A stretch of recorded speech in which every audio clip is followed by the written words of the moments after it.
start with the first question today. Environmental engineering के कुछ MCQs हम आज डिस्कस करने जा रहे हैं। तो पहला क्वेश्चन है the total water demand may be taken as right. So देखिए क्वेश्चन में हम क्वेश्चन की अप्रोच समझेंगे कि क्वेश्चन को कैसे किस अप्रोच से हमें सॉल्व करना है राइट। क्या कन्फ्यूजन्स क्रिएट हो सकती हैं एग्ज़ाम में, आपको वो गलती बिल्कुल नहीं करनी है, अच्छे से पढ़ना है क्वेश्चन को। अब देखिए क्वेश्चन में पूछा है कि total water demand may be taken as right. तो इसमें कन्फ्यूज़न आपको दो ऑप्शंस में होंगी, ऑब्वियसली बात है, एक ए में और एक डी में। ठीक है, जल्दी जल्दी में ये ऑप्शन क्लिक करके आ जाते हैं हम। बहुत बार होता है ऐसा, बाद में पता चलता है कि यार एक नंबर तो गया। ठीक है, तो वो गलती ना करें। अब क्वेश्चन में पूछा है total water demand may be taken as, कितना टोटल डिमांड होना चाहिए।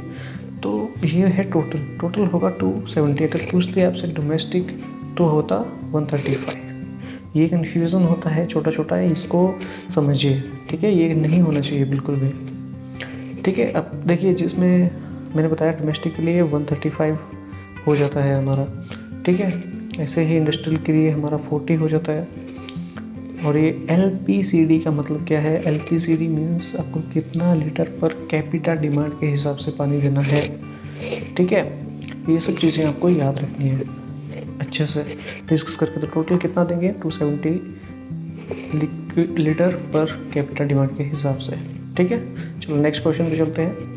अब नेक्स्ट क्वेश्चन में हमसे पूछा है the total water required of a city is generally assessed on the basis of. तो सिटीज़ की जो वाटर रिक्वायरमेंट होती है वो टोटल किस बेसिस पे हम देते हैं। ठीक है, अब क्वेश्चन में जल्दी जल्दी में हम ऑप्शंस पढ़ते ही नहीं है पूरे। अब देखिए क्वेश्चन में है maximum hourly demand, maximum daily plus fire demand. तो जल्दीबाजी में आप ए या बी में से कोई ऑप्शन टिक करके चले जाओगे, लेकिन ऑप्शन में आंसर क्या होगा? D, greater of A and B. तो इसमें एक चीज़ और याद रखिए, जो बी ऑप्शन है maximum daily demand plus fire demand, इसको एक दूसरे नाम से जाना जाता है जिसको हम कोइंसिडेंट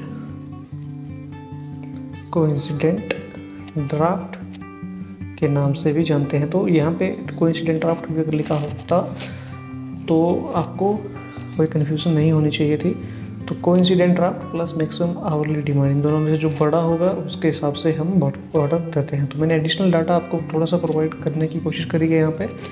जो हमारी वाटर ट्रीटमेंट यूनिट्स होती हैं उनको हम मैक्सिमम डेली डिमांड के ऊपर डिज़ाइन करते हैं। उनका डिज़ाइन पीरियड 15 ईयर्स होता है। ठीक है, अब वाटर सप्लाई पाइप्स जो होती हैं जिनको वाटर मेन्स के नाम से जानते हैं। ठीक है, अब मैं आपको थोड़ा सा यहाँ पे एक फील्ड की नॉलेज देना चाहता हूँ कि वाटर मेन्स क्या होता है। ठीक है, राइजिंग मेन क्या होता है, डिस्ट्रीब्यूटरी मेन्स क्या होता है, लेटरल्स, ब्रांचेस। ठीक है, ये सब चीज़ें क्या है, कैसे इनके नाम दिए जाते हैं और कैसे इनको डिज़ाइन किया जाता है। अब देखिए मैं आपको बताया, यहाँ पे लिखा है वाटर मेन्स, तो इसका कुछ मतलब होगा। मतलब ये है कि जैसे मान लीजिए यहाँ पे आपका इंटेक है। इंटेक मीन्स आपका जैसे कोई सोर्स है पानी का, मान लीजिए रिवर है। ठीक है, यहाँ पे आपने अपना एक मशीनरीज रखी है, अपने पंप्स रखे हैं। ठीक है, जो आपको पानी को लिफ्ट करेंगे और यहाँ पे आपका पानी ट्रीट होगा और यहाँ से आगे जाएगा। तो यहाँ से जो पानी आपका जाएगा वो जो जिस पाइप में जाएगा उसको वाटर मेन्स कहते हैं। और इसका डाया आपने देखा होगा, बहुत बड़े बड़े डाया की पाइप्स जाती हैं, देखी होंगी आपने, उनको वाटर मेन्स कहते हैं। ठीक है, सबसे बड़ा जो डाया होगा, आपकी पूरी स्कीम है, मान लीजिए आपको घर तक पहुँचाना है किसी के, मीन्स आगे बहुत सारे विलेजेस हैं, तो जो यहाँ से आप शुरू करोगे उसको वाटर मेन्स करेंगे। ठीक है, तो अब मान लीजिए यहाँ पे आपके विलेज है, यहाँ पे है, तो यहाँ से आपको थोड़ा सा डिस्ट्रीब्यूट करना पड़ेगा इसी राइजिंग मेन से। ठीक है, तो इनको हम डिस्ट्रीब्यूशन सिस्टम के नाम से या डिस्ट्रीब्यूटरी के नाम से जानते हैं। ठीक है, तो देखिए जो डिस्ट्रीब्यूशन सिस्टम है उसको हम maximum hourly demand of maximum day और कोइंसिडेंट ड्राफ्ट जिसको कहते हैं उसके बेसिस पे हम डिज़ाइन करते हैं। लेकिन जो हमारा वाटर मेन है इसको मैक्सिमम डेली डिमांड के ऊपर डिपेंड करता है हमारा। ठीक है, तो ये चीज़ें आपको समझनी है कि इसको प्रैक्टिकली यूज़ कैसे करते हैं, और इसको अच्छे से समझिए जो प्रॉपर तरीके से, जैसे बेल्स हैं, ट्यूबवेल्स हैं उनको, या रिजर्वायर की डिमांड है, ओवरहेड ग्राउंड लेवल है, कितने कितने डिज़ाइन पीरियड है इनका, वो सब आपको याद होना चाहिए। ठीक है, अच्छे से इसको याद रखिए, अपने पास नोट्स बना के रखिए, एग्ज़ाम में कहीं से कुछ भी पूछा जा सकता है। ठीक है, so let's move to the next question now. अगले क्वेश्चन में आपसे पूछा है कि जो आवरली वेरिएशन फैक्टर है उसकी वैल्यू कितनी है। ठीक है, तो मैंने यहाँ पे आपको कोशिश करी है सब कुछ प्रोवाइड करने की। तो आवरली पूछा है हमसे, तो वो कितना है 1.5 into average hourly demand of maximum day. ठीक है, तो अब आवरली पूछा है तो 1.5, अगर डेली पूछते डेली बेसिस पे 1.8, वीकली 1.48, मंथली 1.28 और सेशनल 1.3। तो ये एडिशनल डाटा आपको प्रोवाइड किया है मैंने, इसको अच्छे से अपने पास रखिए, नोट करिए, आपको एग्जाम में बहुत हेल्प मिलेगी यहाँ से। ठीक है, और ये स्टैंडर्ड क्वेश्चन है, आपको याद रखने पड़ेंगे, नो अदर ऑप्शंस, राइट। चलिए, अब वाटर बॉर्न डिजीजेज कौन कौन सी है। क्लोरिया के बारे में पूछा है कि क्लोरिया किसकी वजह से होता है। ठीक है, तो क्लोरिया है क्या, वैसे वाटर बॉर्न डिजीज़ है, ये है क्लोरिया, और क्या है, बैक्टीरिया। ये भी क्वेश्चन बनता है कि क्लोरिया प्रोटोजोआ है, वायरस है या बैक्टीरिया है। ठीक है, थोड़ा सा एडिशनल डाटा, और यहाँ पे आंसर इसका होगा वाइब्रियो क्लोरिया। ठीक है, तो ये इसकी वजह से होता है। इसका कुछ एडिशनल डाटा आपको यहाँ से ये चीज़ याद रखनी है, बहुत इंपॉर्टेंट है। बैक्टीरिया कौन कौन से आते हैं, प्रोटोजोआ, वायरस के एग्जाम्पल्स। ठीक है, नॉनसेंस बैक्टीरिया कौन कौन से हैं, और एग्ज़ाम में 1 नंबर यहाँ से पक्का। ठीक है, और आजकल जितने भी HPSSC के एग्ज़ाम्स हो रहे हैं रिसेंट में, वहाँ से यहाँ से एक नए क्वेश्चन बन रहा है। ठीक है, चलिए आगे चलते हैं, अगला क्वेश्चन। अब नेक्स्ट क्वेश्चन पूछा है हमसे, तब average water consumption for government office. ये सॉरी, थोड़ा सा राइटिंग में एरर, ये 45 to 90 यहाँ पे होगा। देखिए, इसको छोड़िए, आपके लिए ये कोड इम्पॉर्टेंट है, ये टेबल इम्पॉर्टेंट है, इसको समझिए। अब हमसे पूछा है ऑफिस कितना है, 45 पर हेड। ठीक है, आपको ये प्रॉपर याद होना चाहिए, सब कुछ याद होना चाहिए, कितना है कितना नहीं है। और जो इम्पोर्टेंट क्वेश्चन अभी SSC JEE में जो बन रहा है, क्वेश्चन अभी रिसेंट में एग्ज़ाम हो रहे हैं, वहाँ पे बार बार बन रहा है, ये हॉस्पिटल्स के ऊपर। मीन्स जब आपके 100 बेड से कम है हॉस्पिटल में, तो कितना वाटर देंगे, 340 पर हेड। अगर 100 से ज़्यादा एक्सीड कर रहे हैं तो 450 पर हेड। ठीक है, तो ये सब चीज़ें आपको याद रखनी है अच्छे से। ठीक है, चलो नेक्स्ट क्वेश्चन पे चलते हैं। अब नेक्स्ट क्वेश्चन में जो हमने अभी डिस्कस करा, देखो वाटर डिस्ट्रीब्यूशन नेटवर्क कितने टाइम के लिए डिज़ाइन करते हैं, ये है कितने 30 ईयर्स। तो लगा दीजिए आंसर 30 ईयर्स, कुछ भी नहीं है इसमें, ये आपको याद रखना है, यहाँ से आपको अच्छी हेल्प मिलेगी एग्ज़ाम में। ठीक है, सो नेक्स्ट क्वेश्चन। अब इसमें थोड़ा सा डाटा आपको याद रखना है, जो डाटा मैं आपको दे रहा हूँ। अब यहाँ पे पूछा है हमसे पीक फैक्टर के बारे में। पीक फैक्टर के बारे में थोड़ा सा डाटा है कि अगर पॉपुलेशन, देखिए पॉपुलेशन के ऊपर बेसिस है ये, अगर 50,000 पॉपुलेशन है, 50K है, तो आपकी जो वैल्यू आती है वो 3 रखनी है आपको। अगर ये 50,000 से 2 लाख के बीच में है तो आपकी वैल्यू 2.5 हो जाती है। ठीक है, और ग्रेटर देन अगर 2 लाख आपकी पॉपुलेशन हो जाती है तो इसकी वैल्यू 2 हो जाती है। तो ये 3 वैल्यूज़ हैं, 3, 2.5 और 2। अगर 50,000 तक पॉपुलेशन पूछेंगे तो 3 इज़ योर आंसर। अगर 50 से 2 लाख के बीच में है तो ये 50,000 से 2 लाख के बीच में है तो इसका आंसर 2.5। ठीक है, अगर उससे ज़्यादा तो 2 आंसर। सो नेक्स्ट क्वेश्चन के ऊपर चलते हैं। अब यहाँ पे पूछा है हमसे रेस्टोरेंट्स के लिए, तो चलिए थोड़ा सा आपके लिए रिवाइंड करता हूँ मैं। यहाँ पे देखिए, this is restaurant and it's value is 70 पर सीट।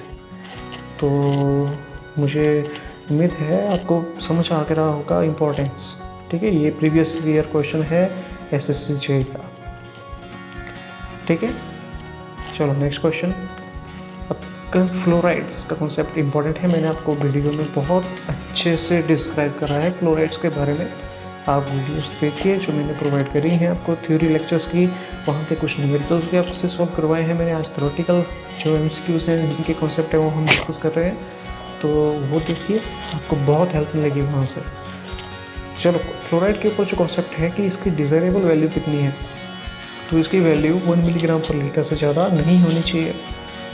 अब 1 मिलीग्राम भी प्रोवाइड कर रहे हैं, लेकिन क्यों कर रहे हैं, रीज़न, तो यहाँ पे देखिए कि अप टू 1 मिलीग्राम जो आपका फ्लोराइड है वो आपके डेंटल कैविटीज़ को प्रिवेंट करता है। मीन्स आपके जब जो परमानेंट टीथ फॉर्म बच्चे होते हैं, दांत टूट जाते हैं, फिर जो परमानेंट टीथ आते हैं उनके नीचे जो इनेमल होता है, ठीक है, उसको अच्छे से स्ट्रॉन्ग और हार्ड रखता है। तो फ्लोराइड उसको ग्रोथ करने में हेल्प करता है अगर 1 मिलीग्राम तक है तो।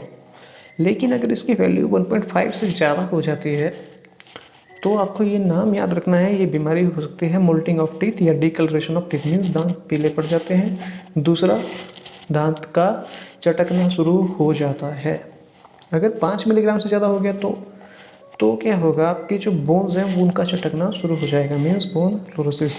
नाम इम्पॉर्टेंट है, ठीक है। इसकी एक्सेप्टेबल लिमिट जो आपसे क्वेश्चन में पूछी गई थी 1 मिलीग्राम पर लीटर, और कॉज फॉर रिजेक्शन अगर पूछेंगे आपसे तो 1.5 मिलीग्राम पर लीटर, ठीक है। कंफ्यूजन नहीं होना है, बिल्कुल भी कंफ्यूज नहीं करना है एग्जाम में। Next question, water borne disease में बी कंट्रोल्ड बाय। अब वाटर बोर्न डिजीज़ के बारे में हमने अच्छे से डिस्कस कर चुके हैं ऑलरेडी, लेकिन इसको कंट्रोल कैसे करेंगे भाई? तो इसको हम डिसइंफेक्शन करेंगे वाटर की, तो आराम से इसको कंट्रोल कर सकते हैं, ठीक है। चलो नेक्स्ट क्वेश्चन पे आते हैं। अब कलर को हम मेज़र करते हैं टिंटोमीटर से। टिंटोमीटर के बारे में आपको समझाया मैंने सब कुछ, ये उसका फ़ोटो है, आप देख लीजिए। इसका मैकेनिज़म्स आपको शायद कॉलेज में समझाया होगा, नहीं तो आप उसको गूगल कर सकते हैं कि कैसे इसको हम यूज़ करते हैं। इतना यूज़फुल नहीं है, इतना ज़रूरी नहीं है, आपको नाम इम्पोर्टेंट है वो याद रखिए, ठीक है। इसकी एक्सेप्टेबल और कॉज ऑफ रिजेक्शन मैं एंड में आपको सभी का एक चार्ट दे दूंगा, उसको याद रखिए, आपको 1 नंबर पक्का यहाँ से हो जाएगा। अब ये क्वेश्चन थोड़ा सा कॉन्सेप्चुअल है, SSC JEE का प्रीवियस ईयर है। अब इसमें आपके देखिए हार्डनेस के बारे में पूछा है। अब हार्डनेस की जो हमें लिमिट्स पता होती हैं वो ये चीज़ पता होती है कि एक्सेप्टेबल है 200, रिजेक्शन 600 मिलीग्राम पे, और डोमेस्टिक के लिए 75 से 150 मिलीग्राम पर लीटर होता है। ये सब चीज़ें हमें याद है, पता है। लेकिन अगर PPM में अगर पूछा जाए तो क्या आंसर होगा? कन्फ्यूज़न तो आपको ये चीज़ तो पता है, आपने पढ़ा है, लेकिन एग्ज़ाम में ऐसे भी क्वेश्चन पूछ सकते हैं, तो आपको ये PPM में भी पता होना चाहिए। तो 300 PPM में, ठीक है, option D is the right answer. थोड़ा सा थ्योरी पार्ट पोर्शन मैंने प्रोवाइड किया है, आप इसको भी पढ़ लीजिएगा, ठीक है। चलो नेक्स्ट क्वेश्चन पे आते हैं। अब हमसे पूछा है ड्रिंकिंग वाटर के लिए टोटल डिसॉल्व सॉलिड्स का कितना एक्सेप्टेबल लिमिट है, तो कितना है 500, दिस इज़ योर आंसर।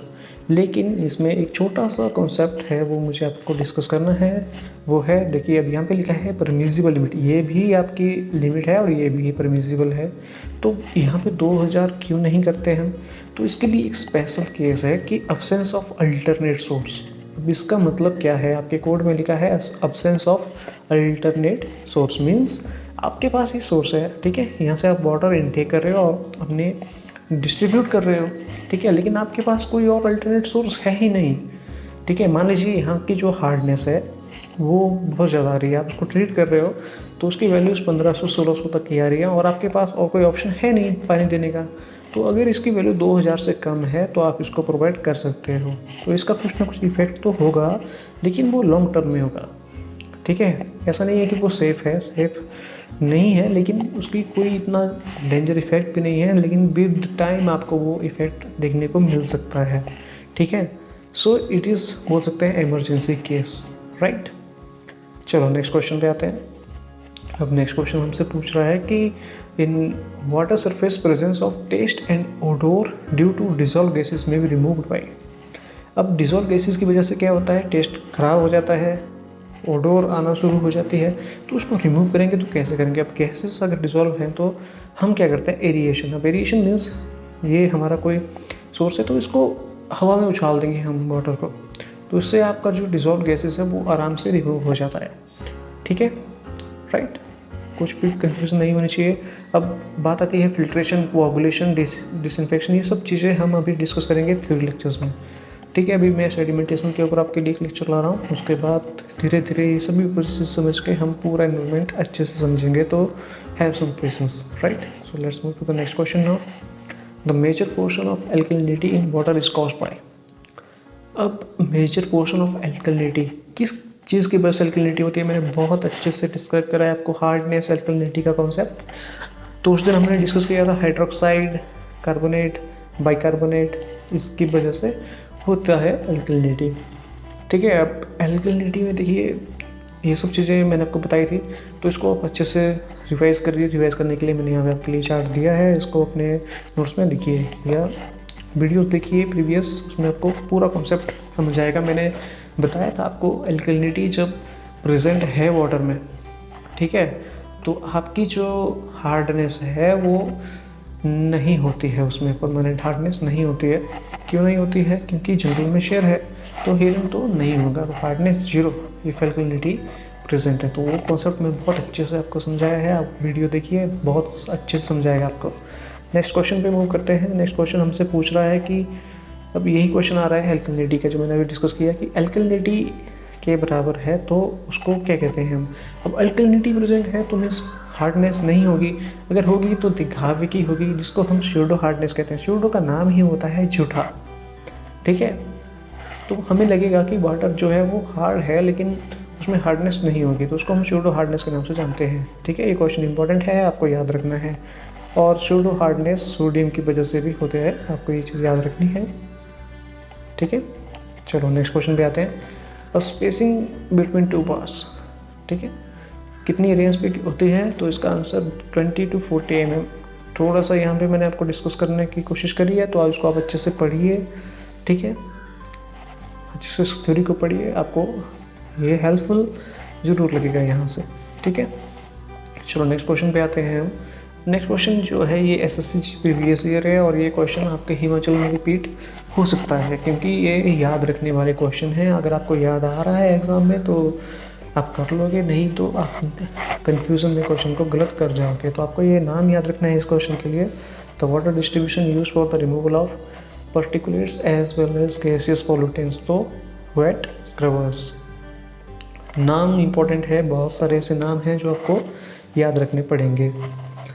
अब अगर लेड प्रेजेंट है तो कौन सा आपके लिए डिजीज़ हो सकता है, कौन सा डिजीज़ कॉज कर सकता है लेड? तो वो है कार्डियोवैस्कुलर डिजीज़। और ये होता क्या है, इसमें आपका जो ब्लड वेसल्स हैं वो ब्लॉक हो जाते हैं, नैरो हो जाते हैं, और उसकी वजह से आपका हार्ट अटैक, चेस्ट पेन या स्ट्रोक आ सकता है। तो ये चीज़ें हो सकती हैं अगर लेड प्रेजेंट है। इसीलिए लेड की जो वैल्यू है वो बहुत बहुत कम 0.1 मिलीग्राम पर लीटर पे ही हम इसको रिजेक्ट कर देते हैं, इससे ज़्यादा तो बिल्कुल भी नहीं लिखते। ठीक है, तो यही इम्पोर्टेंस है इसको मीन्स हमें वाटर को ऐसे ट्रीट करना है, ये सब क्राइटेरिया हमें पता होना चाहिए। थोड़ा सा भी गड़बड़ हो तो देख सकते हैं आप क्या क्या इफेक्ट हैं, साइड इफेक्ट्स हैं। ठीक है, now next question is important. अब कार्बन डाइऑक्साइड का जो कंट्रीब्यूशन है वो परसेंटेज में कितना है ग्रीन हाउस इफेक्ट के लिए? ठीक है, तो यहाँ पे 57% है वैसे, तो ऑब्वियस 50 के आसपास, ठीक है, ये आंसर आपका सही हो जाएगा। बाकी भी आपको पता होना चाहिए, carbon dioxide 57, methane 12%, nitrous oxide 6% और CFS आपका 25%। ठीक है, तो ये चीज़ें आपको अच्छे से याद रखनी है, बहुत अच्छे से, बिल्कुल भी कंफ्यूजन नहीं होना चाहिए। अब नेक्स्ट क्वेश्चन पे आते हैं। मगर सल्फर डाइऑक्साइड है आपका, तो उसकी वजह से क्या हो सकता है? उसकी वजह से आपका ब्रोंचिटिस और पल्मोनरी एम्फिसेमा हो सकता है। और ये होता क्या है, मैंने यहाँ पे आपको बताया है। इसमें भी आपका जो लंग्स जो है वो डैमेज होते हैं दोनों ही की वजह से, और आपको सांस लेने में दिक्कत हो सकती है। ठीक है, ये कुछ डिजीज़ हैं, डिजीज़ बैक्टीरियाज, प्रोटोजोआस, वायरस, ये बहुत इंपॉर्टेंट है, एक नया क्वेश्चन यहाँ से बनता है। Right, so next question.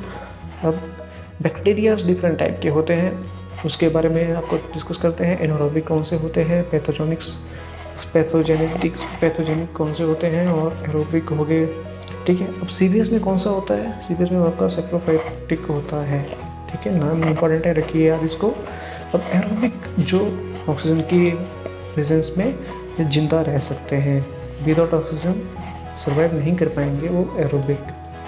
ठीक है, एनारोबिक हो गए आपके जो विदाउट ऑक्सीजन सर्वाइव कर सकते हैं, और पैथोजेनिक जो दोनों ऑक्सीजन हो ना हो कोई फ़र्क नहीं पड़ता।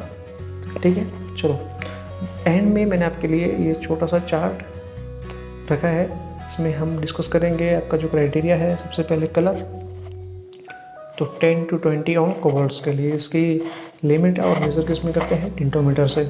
Turbidity up to 10 ppm। इसके ऊपर इसको रिजेक्ट कर दिया जाता है। ऑन सिलिका स्केल इसको मेजर करते हैं हम। ट्यूबिडिटी का कॉन्सेप्ट बहुत अच्छे से समझाया गया है आपको। एक्टीयू, एनटीयू, जेटीयू क्या क्या है सब कुछ आपको डिस्कस किया है, ठीक है। उसको अच्छे से पढ़िए। टेम्परेचर का कॉन्सेप्ट 10 डिग्री से 25 तक रखते हैं, क्यों रखते हैं इसी रेंज में, कम क्यों नहीं, ज़्यादा क्यों नहीं, वो सब डिस्कस किया है आपसे इन डिटेल। सो मुझे उम्मीद है आपको वो सब चीज़ें बहुत अच्छे से समझ आई होंगी, ठीक है। नेक्स्ट टोटल डिसॉल्व सॉलिड, इसके ऊपर क्वेश्चन किया अभी हमने 500 से 1500 मिलीग्राम पर लीटर। PH, right. हार्डनेस अभी क्वेश्चन में डिस्कस किया हमने। क्लोराइड्स 200 मिलीग्राम पर लीटर, सल्फेट्स ये भी 200। लेड की बात आई थी 0.1 मिलीग्राम पर लीटर, कॉपर 0.05, आयरन और मैग्नीज 0.15, मैग्नीशियम 150 मिलीग्राम पर लीटर, आर्सेनिक। आपको ये सभी नाम याद रखने हैं, सभी के सभी नाम। MPN मोस्ट प्रोबेबल नंबर, इसका कॉन्सेप्ट है छोटा सा, वो आपको डिस्कस करूँगा आगे जब हम कॉन्सेप्ट वाली जो वीडियोस लाते हैं उसमें अच्छे से डिस्कस किया जाएगा आपके लिए। सो आज का जो हमारा लेक्चर है यहीं पे ख़त्म करते हैं एंड आई होप आप सबको सब पसंद आया होगा। सो अगर आपको कोई भी कन्फ्यूज़न है और आपको इसकी PDF अगर आपको चाहिए, ठीक है, तो आप मुझे व्हाट्सएप कर सकते हैं। मेरा व्हाट्सएप नंबर है 9459871990। You can text me that you need PDF, ठीक है। मैं आपको PDF प्रोवाइड कर दूंगा ये, ठीक है। आपके पास आपके नोट्स रह जाएंगे, अच्छे से इसको